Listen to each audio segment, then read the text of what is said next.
సరే అండి, జగన్మోహన్ రెడ్డి గారు నిన్న అనంతపురం పర్యటనలో పోలీసు అధికారులని సంచలన వ్యాఖ్యలు చేశారు. టీడీపీకి ఉడికిన చేస్తే బట్టలు కూడా తెస్తాను వచ్చిన తర్వాత, అధికారం వచ్చిన తర్వాత. అధికారంకి వస్తారా నిజంగా? ఏంటి ఆ పోలీసు అధికారులు మాట్లాడే తీరు మీద? ఇది ఎట్లా ఉంటుంది, దెయ్యాలు వేదాలు వాళ్ళు ఇచ్చినట్టుగా ఉంటుంది. ఇదంతా కూడా అరిచే కుక్క మురిగే కుక్క కరవదు అంటారు చూసారా. డాంబికాలు పలకటం, శవరాజకీయ. అసలు శవాన్ని చూస్తే ఓ ఎగిరి పడతాడు ఏంటంటే జగన్మోహన్ రెడ్డి గారు. అసలు అంటే ఆంధ్రప్రదేశ్ అంతా శవాల కుప్ప కావాలనుకుంటున్నాడేమో. లేని ఫ్రాక్షనిజాన్ని అసలు ఒక డ్రామా కంపెనీ నిన్న మేము చూశాను కంప్లీట్ టీవీల్లో. ఆ హెలికాప్టర్ దిగటం, రాండి సార్, హెలికాప్టర్ దిగటం, హెలికాప్టర్ మీదకి జనాలను కూడా రప్పించుకోవటం. పాదర్తి కిషోర్ అతను పామరు, అతను అక్కడ ఎమ్మెల్యే తోపుర్తి ప్రకాష్ రెడ్డి గారు, మాజీ ఎమ్మెల్యే. అతను జనాల్ని విచ్చలవిడిగా మందు ఇచ్చి డబ్బులు ఇచ్చి మొత్తాన్ని తోలి పోలీసు వ్యవస్థను నిర్వీర్యం చేసే విధంగా, పోలీసుల్ని అపకీర్తి పాలు చేసే విధంగా, అన్కంట్రోల్డ్ చేసే విధంగా ఒక ప్లాన్, ఒక విజన్, అంటే ఒక డ్రామా కంపెనీ. వీళ్ళంతా కూడా హ్యాబిచువల్ క్రిమినల్స్ అన్నమాట. అంటే డిస్మాండిల్ చేయాలా, గవర్నమెంట్ వ్యవస్థ మీద దుమ్మెత్తిపోయాలా. ఈవెందో ఒక మాజీ ముఖ్యమంత్రి జెడ్ కేటగిరీలో ఉన్నటువంటి వ్యక్తి అక్కడికి వస్తే ఆ జెడ్ కేటగిరీలో ఉన్నటువంటి వ్యక్తి మీద కూడా ఇంత సెక్యూరిటీ లేకుండా ఇంత జనం విరుచుకుపడతారా? అంటే ప్రజాస్వామ్యం ఇక్కడ లేదని చెప్పడం కోసం మొగుండి కొట్టి మొగసాలికి ఎక్కినట్టుగా జగన్మోహన్ రెడ్డి గారు మీరు చేస్తున్నటువంటి కుటిల రాజకీయ యత్నాన్ని మేము తిప్పికొడతాం. రాజగిరి మండలంలో ఆఫ్టర్ ఆల్ ఒక చిన్న అనంతపురంలో చిన్న గ్రామం, సునీత గారు తెలుసు కదా మీకు, వాళ్ళ ఫ్యామిలీని హతమార్చింది మీరేగా, రవి గారిని.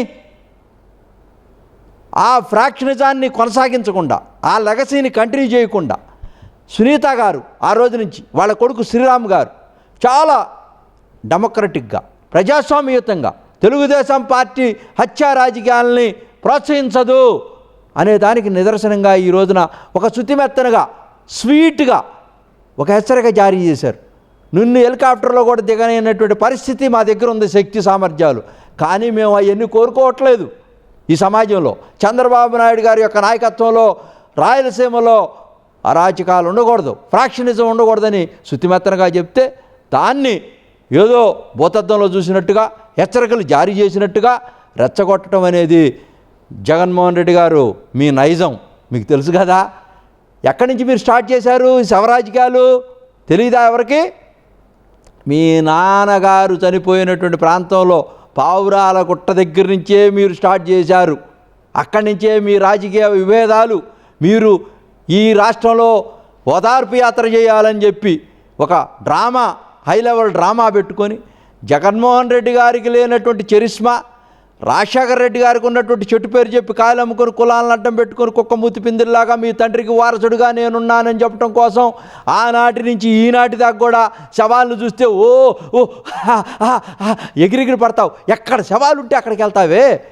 అరే అదే శవాలు మీ అనంతబాబు మా వ్యక్తిని, సుబ్రహ్మణ్యంని, సాక్షాత్తు దళితుడిని ప్యాకెట్ చేసి ఇంటికి డోర్ డెలివరీ చేసినప్పుడు నువ్వు ఎందుకు వెళ్ళలేదయ్యా?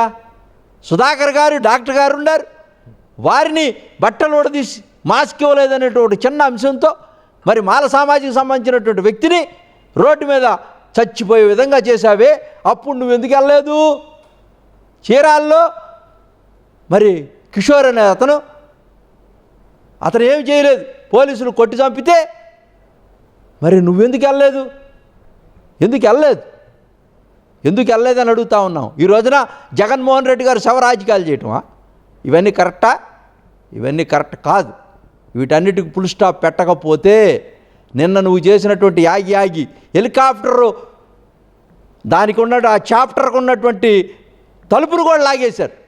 అంటే జగన్మోహన్ రెడ్డి గారు ఈ హెలికాప్టర్లో వెళ్ళే పరిస్థితి లేదని ప్రచారం చేసి ఆ పైలట్టు ఇతను కారులో వెళ్తున్నట్టుగా అక్కడ పోలీసు వైఫల్యం చెందిందని చెప్పి పోలీసులు మీ అందరికి కూడా బట్టలు ఊడదీసి తాటదీసి ఆరేస్తాను, మీ యొక్క బ్యాడ్జీలు తీసేస్తాను, నీ బాబుగాడు సొమ్మా ఏంటి?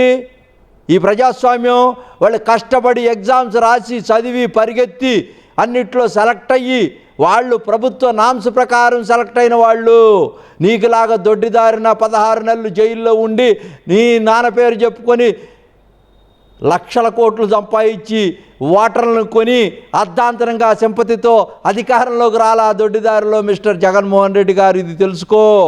అది తెలుసుకున్నటువంటి ప్రజానీకం, పోలీసు వ్యవస్థ, అన్ని వ్యవస్థలు, ప్రభుత్వ వ్యవస్థలు ఈ సమాజంలో ప్రజాస్వామ్యాన్ని కాపాడటం కోసం ద బ్యూటీ ఆఫ్ ది డెమోక్రసీలో నిన్ను తిప్పి కొట్టి తెడ్డం తిప్పి పరిగెత్తిచ్చి నిన్ను కేవలం 11 సీట్లు 12 సీట్లకే పరిమితం చేశారంటే ఇంకా నీలో మార్పు రాలేదంటే నువ్వేం రాజకీయం చేస్తా ఉన్నావు?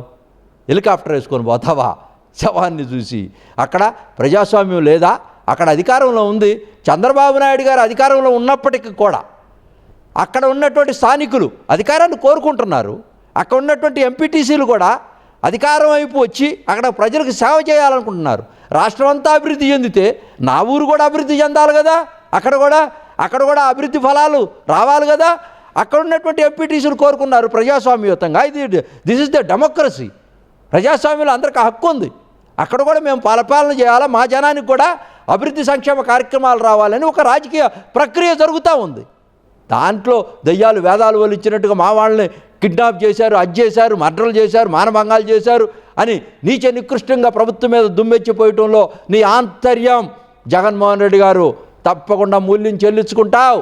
పోలీసులను కనుక అంటే మొన్న ఎలక్షన్స్లో పోలీసులు ఏదో చూపించారు కదా నీకు చొక్కా ఇప్పారా, లేకపోతే నువ్వు వాళ్ళకి చొక్కా ఇప్పావా? వాళ్ళ బ్యాడ్జీలు నువ్వు తీసేసావా?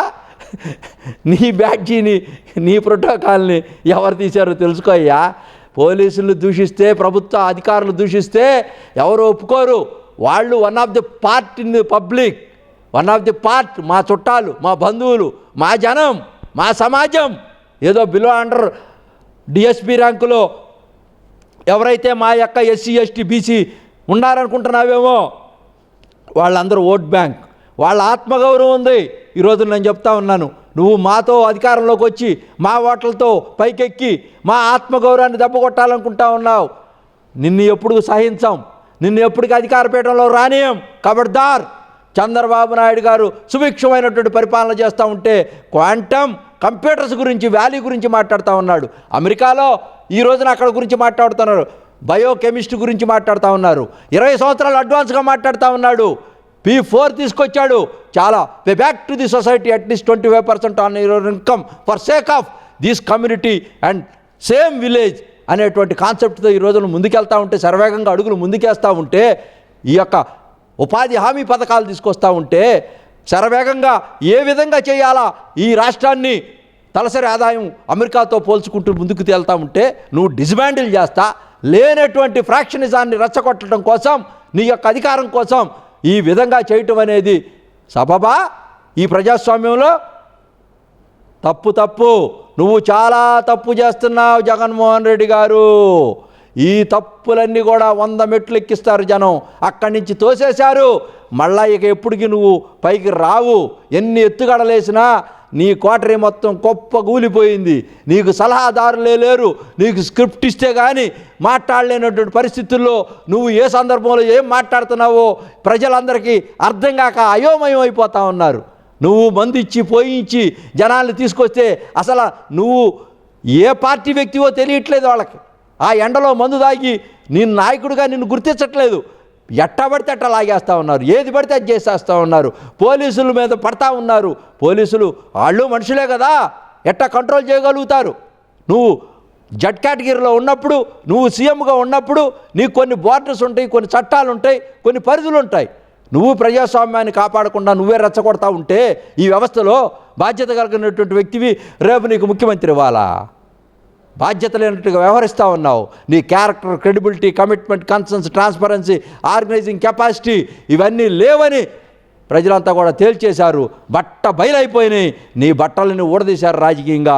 పోలీసులు కన్ను తెరిస్తే ఏమవుతావో తెలుసా? ఆ రోజున నువ్వు రఘురామకృష్ణరాజు గారి మీద పోలీసులతో ఏ విధంగా చేయించావో తెలుసు కదా. దెయ్యాలు వేదాలు వల్లిచ్చినట్టుగా చెట్టు పేరు చెప్పి కాయలు అమ్ముకొని కులాలను అడ్డం పెట్టుకొని కుక్కమూతి పిందిలాగా నువ్వు యాగి చేస్తున్నావు. ఈ రాష్ట్రంలో ఏముంది జగన్మోహన్ రెడ్డి గారు, నువ్వు వదిలిపెట్టినటువంటి డబ్బు లేనటువంటి ఈ రాష్ట్రంలో, ఆర్థిక పరిపుష్టి లేనటువంటి ఈ రాష్ట్రంలో డీబీటీలు నొక్కేసి తొక్కేసి నువ్వు ఈ రాష్ట్రంలో సకలం అవినీతిమయం చేసి లక్షల కోట్లు దోచేసినటువంటి ఈ రోజున చంద్రబాబు నాయుడు గారు is doing business, is doing inside business, is doing speed business. ఆయన ఒక విధమైనటువంటి ఈ యొక్క రాష్ట్రంలో బ్రహ్మాండమైనటువంటి ఒక వ్యాపారాన్ని స్టార్ట్ చేశాడు. అంటే ఒక జనంలో తీసుకెళ్తా ఉన్నాడు. నువ్వు డబ్బులన్నీ ఏం చేసావు? బూడిదలో పోసిన పన్నీరు చేశావు. ఇప్పుడు ఆయన ఇన్ఫ్రాస్ట్రక్చర్ స్టార్ట్ చేశాడు. దానికి అప్పులు ఏదైతే తెచ్చాడో దానికి రుణాలు తీరుస్తూ ఉన్నాడు. 29 గ్రామాలు బ్రహ్మాండమైనటువంటి మార్పు తీసుకొస్తూ ఉన్నాడు. ఏ విధమైనటువంటి కొత్త తరహా విధానంతో పెద్ద పెద్ద కంపెనీలు వచ్చి స్టార్టప్ కంపెనీలన్నీ కూడా ఇక్కడ కొన్ని లక్షల వేల కోట్ల రూపాయలు 7 లక్షల కోట్ల రూపాయలతో మరి లోకేష్ గారు ఒప్పందాలు ఒడంబడికలు చేసుకొని ఈ రాష్ట్రం ముందుకెళ్తూ ఉంది. ముఖ చిత్రమైనటువంటి విజయవాడ కేంద్రంగా కేశినేని శివనాథ్ చిన్ని గారు ఎన్ని అద్భుతమైనటువంటి కార్యక్రమాలు ఈ ప్రాంతంలో ముందుకు వెళ్తూ శరవేగంగా అసలు ఒక పెద్ద రోల్ మోడల్ లాగా తయారైనటువంటి విధానంలో మేమంతా కూడా అభివృద్ధి సంక్షేమ కార్యక్రమాల గురించి ఆలోచిస్తున్నాం. కానీ నీ గురించి ఒక్క నిమిషం కూడా సమయం నేను కూడా నా సైతం కూడా నీ గురించి విమర్శలకి చేయటం కోసం ఎక్కడా మేము టైము ఇవ్వట్లేదు. కానీ ఈ సందర్భంలో ప్రజలందరూ తెలుసుకోవాలా, పోలీస్ వ్యవస్థ మీద నువ్వు దుమ్మెత్తి పోస్తూ ఉంటే మేము చూస్తూ ఊరుకోం. మా ప్రభుత్వంలో తప్పకుండా నువ్వు మూల్యం చెల్లిస్తాం. ఖబర్దార్ ఖబర్దార్ ఖబర్దార్.